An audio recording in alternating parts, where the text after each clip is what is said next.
हर रोज एक नई कहानी देखने के लिए चैनल को सब्सक्राइब करें और बेल आइकन दबाना ना भूलें।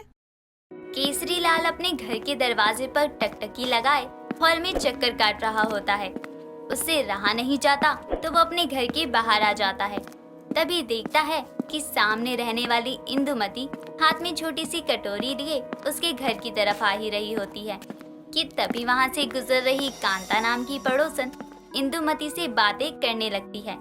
तो केसरी लाल उनके पास जाकर कहता है, अरे इंदु जी, कैसी हैं आप? सुबह से अब दर्शन हुए आपके। अरे केसरी जी, आपके पास ही आ रही थी, वो कांता बहन ने जरा रोक लिया। हाँ, इनका तो आदत ही खराब है, आते जाते लोगों को खाली टोकती रहती हैं।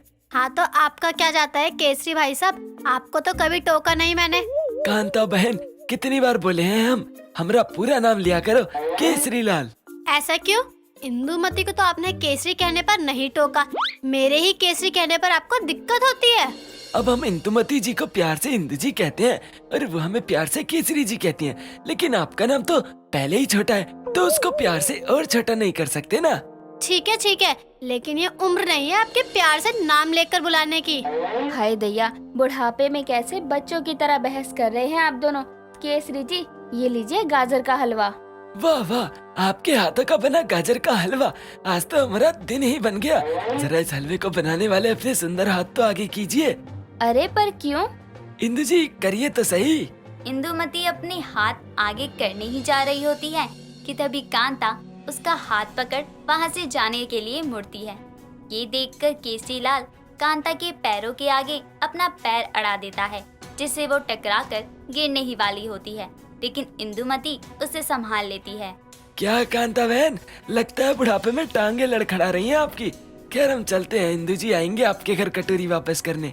इतना कहकर केसरी लाल वहाँ से चला जाता है और तभी कांता गुस्से में कहती है, कैसा सन की आदमी है ये इंदुमती, देखा तूने?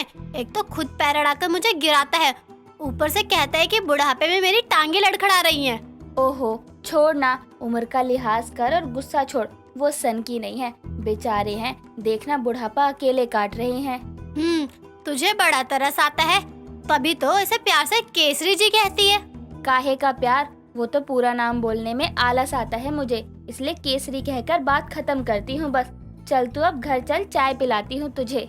अरे तेरी हाथ की चाय पीकर मन भर गया, अब तो जब तेरी बहू आएगी तभी ये कांता तेरे घर चाय पीने आएगी।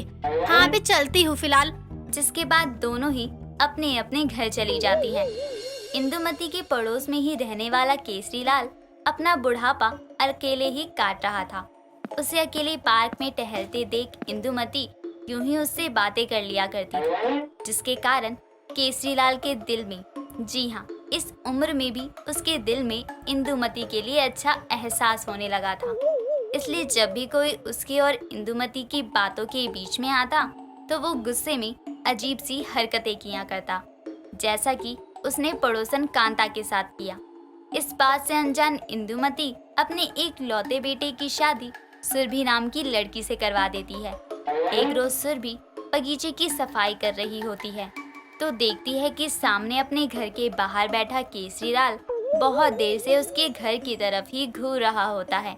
तो वो उसे आवाज लगाकर कहती है, अंकल जी, क्या हुआ? आप ऐसे क्यों देख रहे हो मेरे घर की तरफ? तुमको क्या मतलब, हमारी आंखें हम कहीं भी देखें? गुस्सा क्यों होते हो? मैं तो बस पूछ ही रही थी। तभी इंदुमती कचरे का डब्बा लिए कचरा फेंकने बाहर आती है तो केसरी लाल झट से वहाँ आ जाता है, जिसे अचानक अपने बगीचे में देखकर सुरभि हैरान होते हुए कहती है, अचानक आप यहाँ? अभी आप वहाँ बैठे थे ना अंकल जी? क्यों बहू, मैं यहाँ नहीं आ सकता क्या? नहीं, मैं तो बस। अरे इंदु जी, आप क्यों तकलीफ करती हैं? मैं फेंक देता हूँ कचरा। नहीं केसरी जी, मैं कर लूंगी। कैसी बहू हो तुम? मैं? आप मुझसे कह रहे हैं? हाँ, तुम्हारे होते हुए तुम्हारी सास काम करे, अच्छा लगता है क्या? बहू होने का फर्ज ठीक से नहीं निभा रही हो, देख रहे हैं हम। अरे ऐसा कुछ नहीं है केसरी जी। इंदु जी, आजकल के बच्चे लापरवाह होते हैं, आप दीजिए हमको कचरा, यही फेंकेगी कचरा, आप देखिए खाली। इतना कहकर केसरी लाल कचरे का डब्बा इंदुमती से लेकर सुरभि को पकड़ा देता है। सुरभि भी चुपचाप कचरा फेंकने चली जाती है और लौटते हुए खुद से कहती है, ये अंकल जी सासू माँ को देखकर अजीब सा बर्ताव क्यों करने लगे? ऐसे भी पड़ोसी होते हैं? ससुराल आने के बाद पता चल रहा है। ये बोलते हुए वो घर जाने लगती है तो देखती है कि केसरी लाल उसकी सास के साथ बहुत ही प्यार से बातें कर रहा होता है और साथ ही उसकी सास के पैर पर बगीचे की थोड़ी मिट्टी लगने पर अपने रुमाल से साफ करने लगता है। केसरी लाल की ये हरकत सुरभि के पल्ले नहीं पड़ती। रात को सभी के खाना खाने के बाद सुरभि कुछ सोचते हुए कमरे में आती है तो उसका पति अभिनव उससे कहता है, कौन सी बात पर इस तरह चिंतन कर रही हो? अभिनव, तुम्हें नहीं लगता ये अपने पड़ोसी केसरी अंकल सासू माँ पर लट्टू है? मतलब मुझे नहीं समझना है तुम कहना क्या चाहती हो। वो केसरी लाल मेरी माँ का आशिक है? अरे बात तो पूरी सुनो। अब जैसी उनकी हरकतें हैं ना, मुझे तो ऐसा ही कुछ लगता है। तुम सासू माँ को क्यों नहीं कहते कि उनसे ज्यादा बातचीत ना किया करे? माँ को कोई शौक नहीं है उस आदमी से बात करने का, बल्कि वो इस बुढ़ापे में अकेले है अपने बीवी बच्चों के बिना। इस कारण इंसानियत के नाते वो उनसे थोड़ा बोलचाल लेती हैं, बस और कुछ नहीं। सासू माँ का तो ठीक है, लेकिन क्या पता ये पड़ोसी ही कुछ गलत मतलब ले रहा हो सासू माँ की हमदर्दी का। कुछ भी बोल रही हो। ऐसा होता तो माँ उससे कुछ क्यों नहीं कहेंगी। हटो, सोने दो। अभिनव तो सुरभि की बातों को गंभीरता से नहीं लेता। ऐसे ही समय बीतता है। सुरभि देखती है कि रोज किसी न किसी बहाने से केसरी लाल उसकी सास से मिलने या बात करने आ जाया करता था।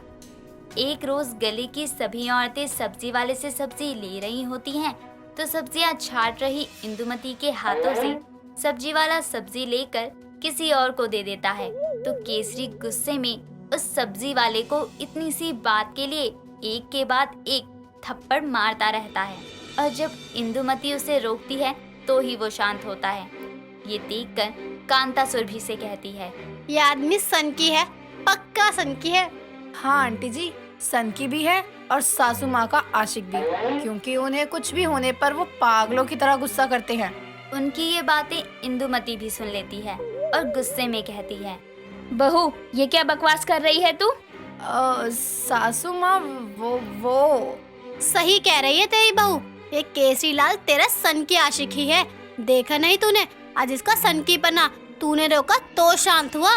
हाँ सासू माँ, और वो आपको लेकर बहुत जज्बाती भी है, जो कि आपके लिए बिल्कुल भी अच्छा नहीं होगा। आप उनसे बातचीत बंद कर दीजिए। अगर वो सन की है तो क्या मेरे बात बंद करने से वो और सन की नहीं हो जाएंगे? आप सही कह रही है सासू माँ। एक मिनट आंटी जी, आपको केसरी अंकल के बारे में कुछ पता है या उनके परिवार के किसी सदस्य के बारे में? कहाँ रहते हैं, कुछ भी? उसकी बीवी तो दुनिया में रही नहीं, एक बेटा और एक बेटी है। उसका बेटे का नंबर मेरे बेटे साहिल के पास होगा, मैं तुझे शाम को देती हूँ। ठीक है आंटी। अपनी सास के सन की आशिक का ये सनकीपना देखकर सुरभि को अपनी सास की चिंता होने लगती है। इसलिए वो कांता के दिए केसरी लाल के बेटे के नंबर पर फोन लगाकर उसकी हरकतों के बारे में बताती है और अगले 2 दिनों बाद केसरी लाल का बेटा उसे जबरदस्ती अपने साथ ले जाता है। इस तरह वो उस सनकी बूढ़े आशिक को अपनी सास और पूरे मोहल्ले से दूर भिजवा देती है। दोस्तों, अगर आपको ये कहानी पसंद आई तो इसे लाइक करें, शेयर करें और कमेंट करके बताएं कि कहानी में आपको सबसे अच्छा क्या लगा।